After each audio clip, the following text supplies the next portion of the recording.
Olá pessoal, tudo bem?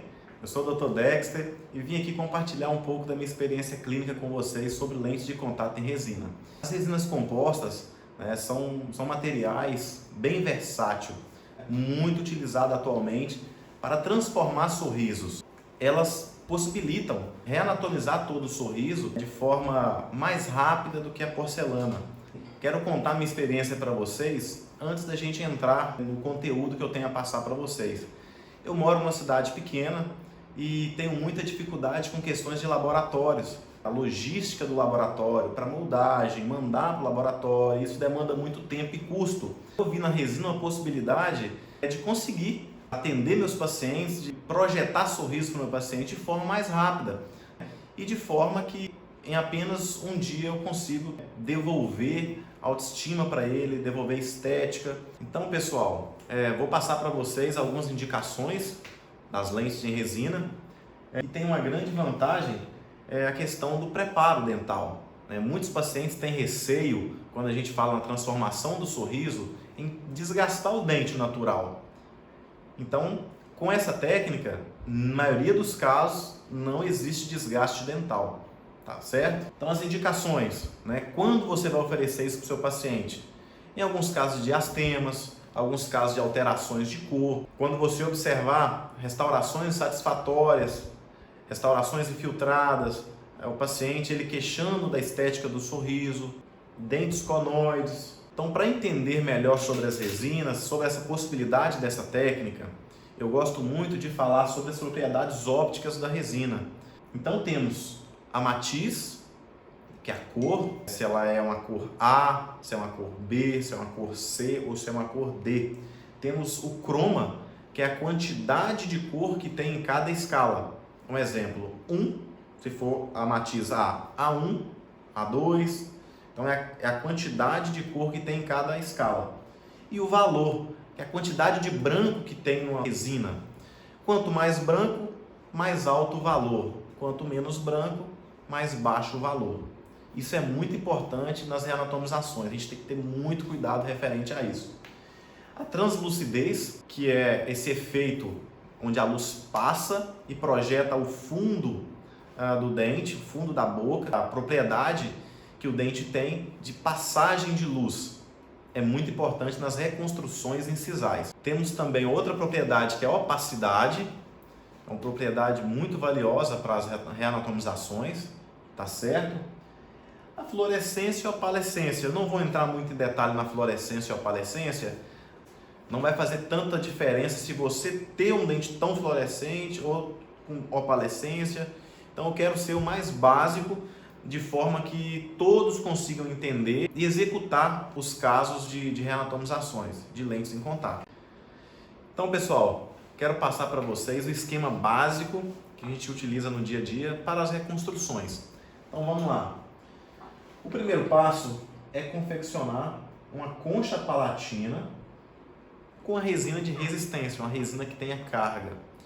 Eu particularmente gosto muito da Trans, da Forma, e a Trans 30 da Ivoclar, que são resinas de carga, resinas que têm resistência. Então, pessoal, o que eu sempre bato na tecla é o seguinte: tem sorrisos que não precisam de coisas complexas para atingir um resultado legal.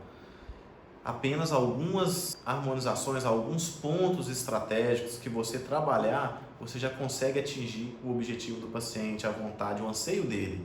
Então a gente tem que ter isso em mente.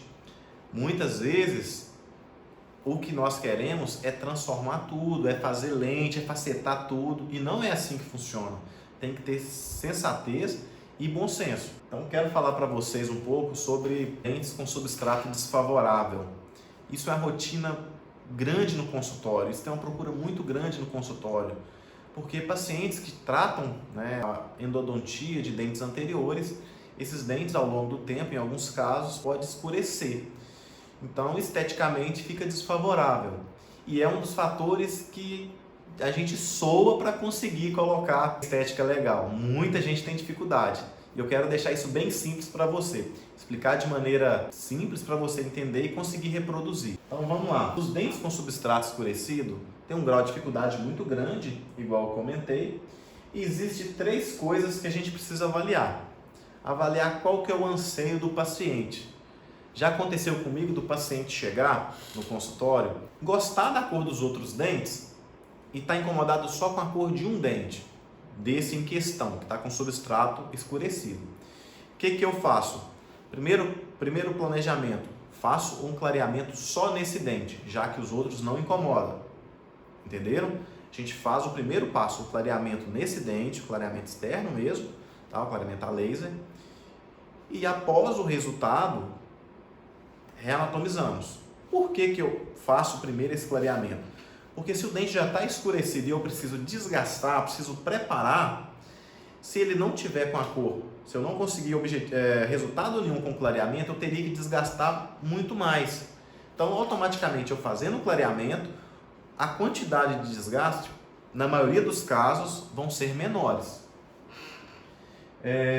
Então, a gente tem que avaliar o que o paciente tem vontade, qual que é o anseio dele, né? Avaliar o grau de escurecimento desse dente e se existe a possibilidade de clareamento, igual eu comentei com vocês sobre essa realidade que eu faço, esse protocolo que eu faço aqui no consultório. Tá certo?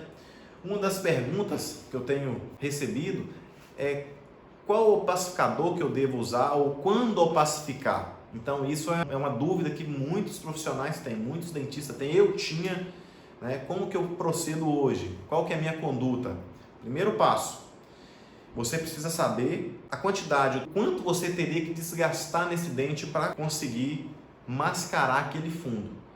Então a dica, você faz o preparo, você desgasta, faz o preparo nesse dente e antes de fazer ataque ácido, adesivo, você vai inserir uma camada de resina de dentina na superfície do dente. Se essa camada de dentina ou de corpo for capaz de mascarar o substrato, você não vai precisar usar o opacificador. Então é muito simples. Coloca a resina, faz a anatomia bacana, polimeriza, sem ter ataque ácido e sem adesivo. Isso é só para teste, para você saber se vai ou não utilizar o opacificador. Se a resina mascarar o substrato, ok, você não vai precisar usar o opacificador. Se não mascarar, se a luz bater e refletir o fundo do dente, você vai precisar usar um opacificador. E qual opacificador usar? A gente tem inúmeros materiais no mercado. Eu gosto muito de um opacificador da Opalis, é uma resina Flow. Ela chama OP. Por que eu gosto desse opacificador? Porque ele não traz aquele branco forte, ele traz um branco perolado. Então, quando eu passo na camada interna, né, naquela área do substrato, ele traz uma coloração branco perolado. Então, facilita na inserção das próximas massas de resinas e mascarar aquele fundo. Existe também o Pink Opaque, que é muito bom também. Eu não gosto de utilizar opacificadores em resina de massa. Eu dou preferência sempre para opacificadores Flow. Por quê? Imagina comigo, você já tem um dente escurecido. Você não pode desgastar muito nesse dente para não fragilizar o remanescente dental. Então, se você colocar uma massa de resina opacificadora, vir com a massa de resina de dentina, outra massa de resina de esmalte, qual a espessura que vai ficar esse dente? Vai ficar com sobrecontorno gigante. Então, nos meus casos, em minha experiência, na minha praticidade, eu dou preferência para opacificadores Flow, tá certo? Então vou mostrar para vocês esse caso que eu fiz recentemente, onde o paciente apresentava um dente tratado endodonticamente e era insatisfeito com um sorriso, né? E isso incomodava muito ela. Então, como vocês veem, é o dente 11, um pouco escurecido aqui na região cervical. Ela já apresentava os laterais com desgaste, tá certo? Então, qual foi minha conduta? Ela queria dentes mais claros. Então, o primeiro passo, já que ela queria dentes claros, o primeiro passo é o clareamento em todos eles. Vamos ver o que a gente vai conseguir de resultado do clareamento para depois trabalhar só nesse dente. Entenderam? Então, fizemos o clareamento e trabalhamos a estética anterior. No caso dela, tive que trabalhar 6 elementos. Por quê? Vou voltar. Porque ela tinha alterações de tamanho nos laterais, as guias estavam comprometidas, então precisamos refazer guias, que é a parte muito importante das reanatomizações de resina, é restabelecer guias, e trabalhar a estética anterior. Então, olha lá, nesse caso, não utilizei o pacificador, não foi necessário. Apenas com a resina de dentina, uma resina de esmalte, consegui mascarar todo aquele substrato. Esse é um caso bem bacana, onde a paciente apresentava já restaurações satisfatórias, apresentava diastema, e isso incomodava muito. Ela era bem receosa quanto a dar o sorriso, era bem acanhada quanto a isso, né? Porque isso realmente incomodava.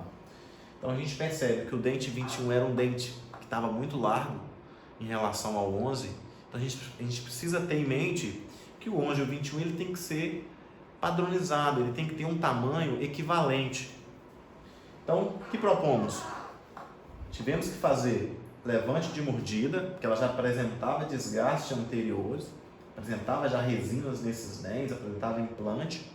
Então fizemos levante de mordida com tabletops posteriores e acréscimos, né, nesses anteriores onde havia desgaste, e na parte superior trabalhamos com 10 lentes em resina. Então olha o resultado que a gente conseguiu entregar para essa cliente. Ela ficou muito satisfeita, ela ficou muito feliz. Então assim, é isso que eu quero ensinar para vocês, isso que eu quero compartilhar com vocês. Essa possibilidade de transformar vidas apenas um procedimento simples, sem muito complexidade para resolver esse tipo de situação. Então, pessoal, esse é um outro caso. O paciente apresentava restaurações satisfatórias e, por incrível que pareça, ele já havia feito clareamento. Ele chegou no meu consultório para melhorar essa estética, se incomodava muito. Ele usou o aparelho por muito tempo e já tinha feito o clareamento. Então, assim, o dente dele não respondeu bem ao clareamento. Então, em dentes onde a gente não consegue um resultado satisfatório com o clareamento, a indicação é a lente de contato. Então, no caso dele, fizemos 10 elementos, reconstrução de 10 elementos para melhorar essa estética, melhorar essa questão das restaurações que estavam infiltradas, a gente trocou todas. Então, assim, a satisfação do paciente é muito boa. Você receber depois de um procedimento desse uma mensagem do paciente que está satisfeito, que gostou, que vai indicar para outras pessoas.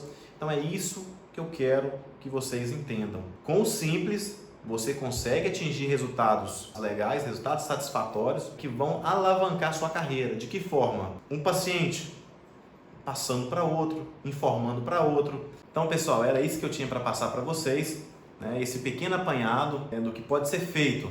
Tem muitas coisas boas vindo por aí, muitas informações legais, muito conteúdo para te ajudar, te facilitar e fazer você chegar a lugares altos. Eu quero te passar o meu protocolo clínico, o que eu uso, o que dá certo, te passar passo a passo, o que a gente não vê esses ensinamentos por aí. Eu quero te dar o ponto certo, como fazer. Eu consegui, você também consegue. E se você gostou, curte, compartilhe, comente e se inscreva no canal e até o próximo vídeo.